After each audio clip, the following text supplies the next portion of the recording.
'Twas the night before Christmas, when all through the house not a creature was stirring, not even a mouse. The stockings were hung by the chimney with care, in hopes that St. Nicholas soon would be there. The children were nestled all snug in their beds, while visions of sugar plums danced in their heads. And Mama in her kerchief, and I in my cap, had just settled down for a long winter's nap.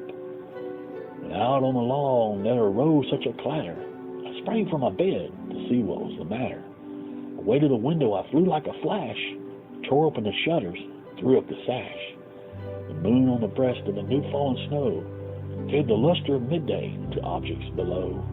When what to my wondering eyes should appear but a miniature sleigh with 8 tiny reindeer, with a little old driver so lively and quick, I knew in a moment it must be St. Nick. More rapid than eagles his coursers they came, and he whistled and shouted, and he called them by name. Now Dasher, now Dancer, now Prancer and Vixen, on Comet, on Cupid, on Donner and Blitzen, to the top of the porch, to the top of the wall, now dash away, dash away, dash away all.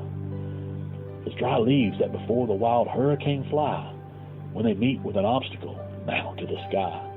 So up on the housetop the coursers they flew, with a sleigh full of toys, and St. Nicholas too.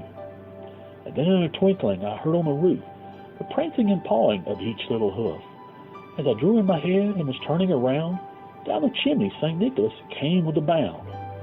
He was dressed all in fur from his head to his foot, and his clothes were all tarnished with ashes and soot. A bundle of toys he had flung on his back, and he looked like a peddler just opening his pack. His eyes how they twinkled, his dimples how merry, his cheeks were like roses, his nose like a cherry.